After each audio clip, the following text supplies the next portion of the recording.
Hello friends. आप देख रहे हैं इजी लर्निंग एकेडमी और इस वीडियो में आपका स्वागत है। आज हम लोग देखने जा रहे हैं एक इम्पॉर्टेंट टॉपिक ओम्स लॉ और उसका फुल कॉन्सेप्ट। तो चलिए वीडियो स्टार्ट करते हैं और देखते हैं ओम्स लॉ क्या होता है। तो फ्रेंड्स, ओम्स लॉ का स्टेटमेंट है, this law states that the current I flowing through a conductor, अगर किसी कंडक्टर में करंट आई फ्लो कर रहा है, is directly proportional to the potential difference applied across the ends of the conductor। वो directly proportional होगा उस conductor के एंड्स पॉइंट पे जो पोटेंशियल डिफरेंस अप्लाई करेंगे उसका। when the temperature is kept constant, जब कंडक्टर का टेम्परेचर को कांस्टेंट रखेंगे, तो that is I proportional V and V proportional I. इस तरह से फ्रेंड्स, अगर हम लोग प्रोपोर्शनल साइन हटाएंगे तो इक्वल्स टू के साथ एक कांस्टेंट आएगा और कांस्टेंट आएगा आर। इस तरह से भी by I equals to R, और आर जो है वो एक कांस्टेंट है।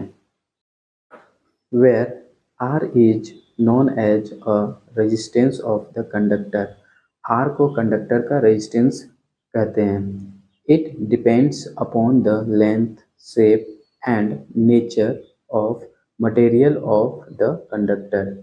मतलब ये है कि रेजिस्टेंस जो होता है कंडक्टर के लेंथ पे, शेप पे एंड कंडक्टर किस मटेरियल का बना है उसके नेचर पे डिपेंड। नेक्स्ट देखने वाले फ्रेंड्स हम लोग V I graph. V I graph क्या होता है? इसमें हम लोग पोटेंशियल डिफरेंस और करंट का एक ग्राफ बनाते हैं। तो फ्रेंड्स देखिए, इस ग्राफ को यहाँ से एक्स एक्सिस पे आई है और वाई एक्सिस पे वी है। इसके बाद देखते हैं यहाँ दो कंडक्टर है, एक बी है एक ए है। चलिए इसको एक्सप्लेन करते हैं।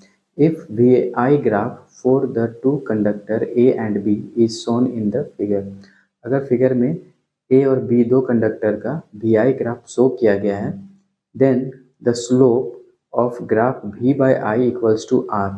तो यहाँ पे जो ग्राफ में स्लोप होगा वो वी बाई आई होगा। तो वी बाई आई से हम लोग समझ सकते हैं कि अगर वी का वैल्यू ज़्यादा होगा तो आर का भी वैल्यू ज़्यादा होगा, वी का वैल्यू कम होगा तो आर का भी वैल्यू कम होगा। It shows that the conductor, the higher the slope, अगर स्लोप हायर होगा the higher is the resistance, तो रेजिस्टेंस भी हायर होगा। So the resistance of conductor B is higher than that of conductor A. इसका मतलब ये है कि बी का जो कंडक्टर है, बी कंडक्टर उसका स्लोप हायर है तो उसमें रेजिस्टेंस भी हायर होगा, और ए का स्लोप लोअर है तो इसका रेजिस्टेंस भी लो होगा।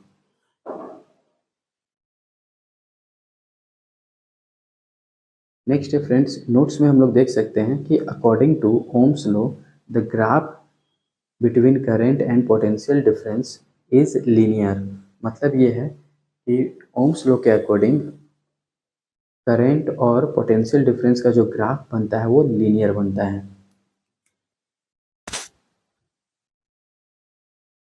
तो फ्रेंड्स, इसी टॉपिक में हम लोग ने देखा इलेक्ट्रिक रेजिस्टेंस क्या होता है। तो इलेक्ट्रिकल रेजिस्टेंस को अगर हम लोग डिफाइन करेंगे तो it may be defined as the ratio of the potential difference applied across the ends of the conductor to the current flowing through it.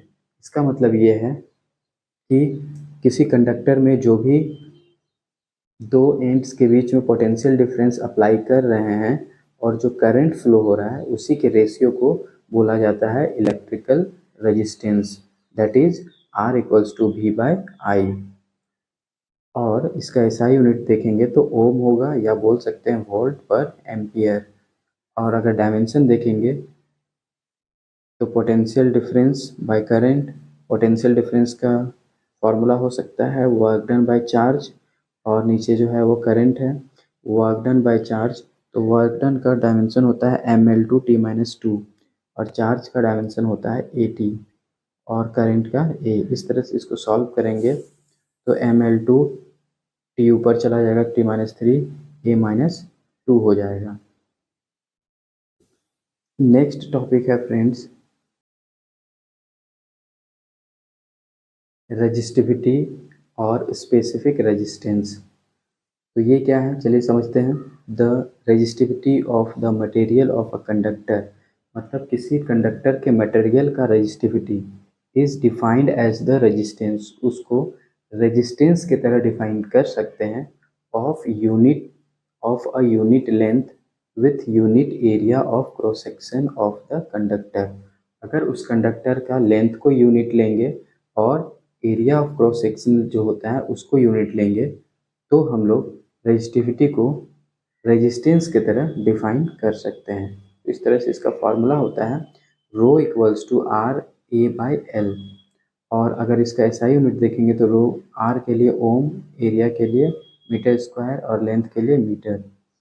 इसको सॉल्व करेंगे, मीटर मीटर कैंसिल हो जाएगा, तो ओम मीटर इसका यूनिट आएगा। Friends इसका dimension अगर देखेंगे तो ओम का पहले हम लोग निकाल चुके हैं, उसी में बस मीटर ऐड कर देना है। तो ये हो जाएगा ML3T-3 A-2।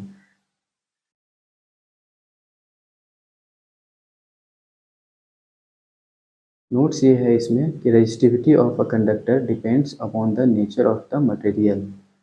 कंडक्टर का जो रेजिस्टिविटी होता है वो मटेरियल का जो नेचर है उस पर डिपेंड करता है। नेक्स्ट टॉपिक है फ्रेंड कंडक्टेंस। कंडक्टेंस क्या होता है, it may be defined as the ease with which the charges flow through the conductor।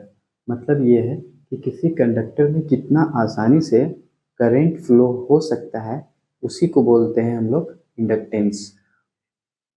It is equal to the reciprocal of its resistance. तो कंडक्टेंस जो होता है वो रेजिस्टेंस का रेसिप्रोकल होता है, मतलब रेजिस्टेंस का उल्टा होता है। तो इस तरह से कंडक्टेंस को हम लोग जी से रिप्रेजेंट करते हैं, तो इसको लिख सकते हैं 1/r। अगर इसका एसआई यूनिट देखेंगे तो पर ओम होगा, और इसको मोहो भी बोलते हैं, इसको साइमन भी बोलते हैं। और अगर डायमेंशन देखेंगे तो M-1 L-2 T3 A-2, इस तरह से इसका डायमेंशन होगा फ्रेंड्स। और आज का लास्ट टॉपिक है